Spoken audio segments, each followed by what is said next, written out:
میزنم. آشپز من خداست، این حرف خیلی بزرگیه. کار هر کی نیست برداره. بعضیا شاید مسخره کنن، بعضیا بگم بابا چی میگی خدا؟ قربون خدا بده. اگه خدا بخواد بده تو این تشتم میری. اگه نده تو اباش هم نمیده. مال خداست. من هیچ کاری نیست. خدایی وظیفه همه میرسه. وظیفه بدون یه تومن پول از من میگیره. پول نمیگیری از روزی؟ از من پول نمیگیره. از صبح تا حالا چند نفر گفتی؟ خدا شاهد 50 نفر پول گرفته. یعنی 100 تومن 200 تومن. همینجوری عمو جواد پول داده. عمو جواد به ضعیفا میگیره. به همین ضعیفا بدون یه تومن پول میگیره. نه خدایی نمیگیره. از ضعیفا هیچ وقت نگرفته و نمیگیره. کمک ضعیفا هم میکنه خود به خدا. مثل اینکه 30 میلیون فقط داده 35 میلیون داده یه زندانی رو آزاد کرده. کارش من درست. خودم شخصا رفتم اونجا کار کشیدم بازارش کردم. چند تا لقمه اینجوری میگیره؟ معلوم نمی‌کنه 150 200 یه موقع میگه 10 میلیون یه موقع میگه 1 تومن یه موقع همه رو خیرات می‌کنی 150 200 تا لقمه روزانه میدی؟ برای خدا مالیات میدیم. خیرات ما به خدا نیاز داریم. برای خدا مالیات میدیم. این حرفا نیست. دونونه میزنی عمو؟ اکثرا کارگاه‌نشینن. حالا هر چند تا گفتن دیگه با اینا رفیق میگه غریبه نیستن. خدا بهت برکت بده عمو. هوای آدمای ضعیف هم داری. من هوای ضعیفو ندارم. هوای ضعیفو خدا داره. من چیکارم؟ شما وسیله ای هست. من فقط نوکر خدا، خادم خدا. گفتی بس مالیاتو میدی به خدا. بس سلام، بر خدا مالیات میدم. هیچ منتی نیست بگم آقا من امروز برای یکی یه لقمه نون دادم. نه. خدا انشالله 100 برابرش رو بهت برگردونه. قراره بریم پیش عمو جواد، جوور بقول فروش معروف که روزانه به کلی نیازمند لقمه رایگان میده. آقا دل باید خیلی بزرگ باشه. این آدم دیدنیه. بریم داخل. این آدم این عمرم ندیدم تو عمر چه ندارم؟ نشده این در دستخالگی. یعنی میاری پول خواسته پول گرفته. گذار خواسته گذار برده. هر چه با دستخالی از اونجا کسی نمید. نزدیکی 60-70 تومن پول و غذا میده.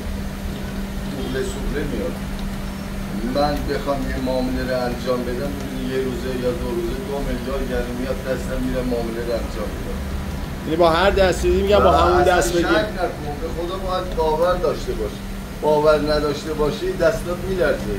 بخوای یه خوبی کنی. درست. من یه وسیله‌ام. خدا بر من ارزش قائل شدهش. به این آقا امروز یه لقمه رو بگیرم.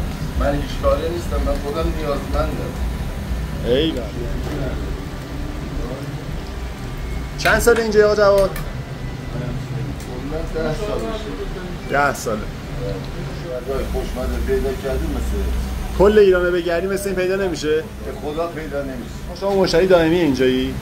خوشمزه است؟ خیلی خوشمزه. اما دیگه که سرازران حرف کل ایران حرف کل ایران حرف اما یه دونه است. شماش یکه. از هر آقا. قیمت هم که دیگه کمه دیگه. چند میگه قیمت لقمه ها رو؟ قیمت 80 تومن شد. 80 تومن.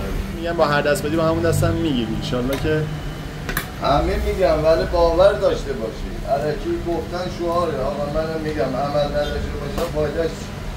من عاشق ترکم. گوش میکنی؟ درست. عاشق ترک زبانم ولی اول عاشق ضعیفم. یارو ببینم افغانی کرد لوره ترک ضعیفه طرف اون ضعیفه رو میگیره. هیچ فرقی نمیکنه. همون قومیت نداره. خوب مال همه است بعد مال باباش هم نیست. خوب مال همه است. من دیگه با اینا رفیقم. دیگه با مشتری نیستن رفیقاتن. خدا رفیقای منم.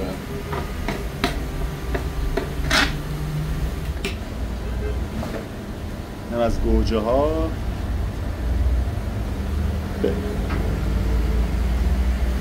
نقل استیسه 100 میلیون ها باش اینم قربون پولم میدی پس یه چیکار کنی یعنی هم غذا میدی هم پول میدی همین چه بو اما جواد قبلا چاق‌تر بودی یا آره تو رژیم تو رژیمی الان 130 بود. 130 کیلو بودی الان کم کردی. الان چند کیلو شدی؟ 90 کیلو. شما جواد سیبیل هم میگن درسته؟ بله بله. ماشاءالله سیبیل هم برازنده است آقا. آقایی. جانا. یاش یاسن.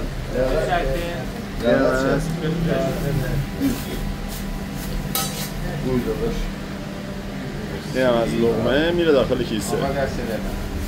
آقا خوشمزه است یا نه؟ ما عالی هر روز هم دو تا هر روز دو تا یه دونه میده. کارش درسته. یعنی به هم این محل میشناسن کار خیر زیاد میکنه دیگه. کار خیر دستش بازه. کارش درسته بس همون جواب. ما الان آماده است. نه فعلا یه ذره میذار صبح بشه بعدا بگذار بذاره.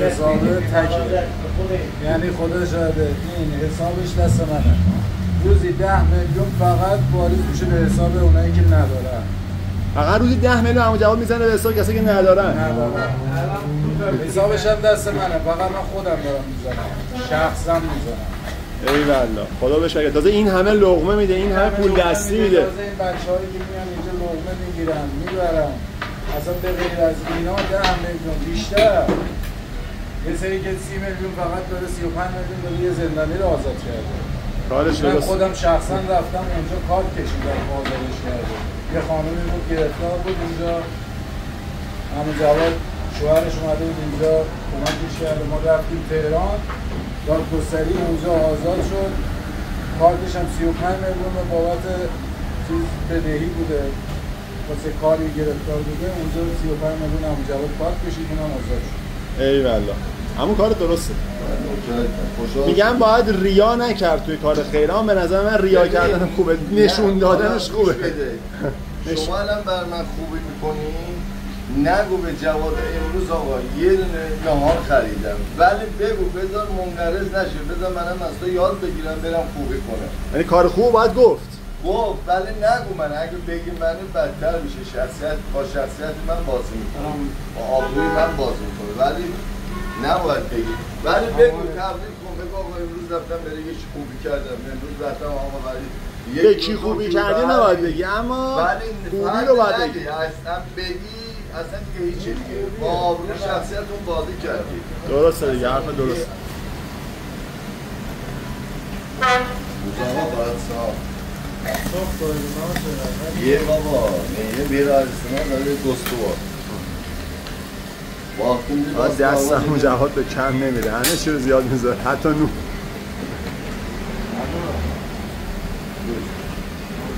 دست شما درد نکنه اینم از لقمه ما از همون جواد اما آدرس هم درست میکنی بگی اول جاده شهریار روبرو آگاهی روبرو آگاهی بیاین از این لقمه بدنین لذت شو برس هم میگی به ما سراد دام اول جاده شهریار روبروی آگاهی آقا کارش درسته مشتری هم میگم راضیه به همون جواد جوور بغور همون جواد آقا به هر کی اینجا بگی میشه همون جواده یعنی من خودم همینجا پرسون اومدم با مرامترین جوور بغور فروشی کل ایران جواد سیبیل اینجاست سرش هم همیشه شلوغه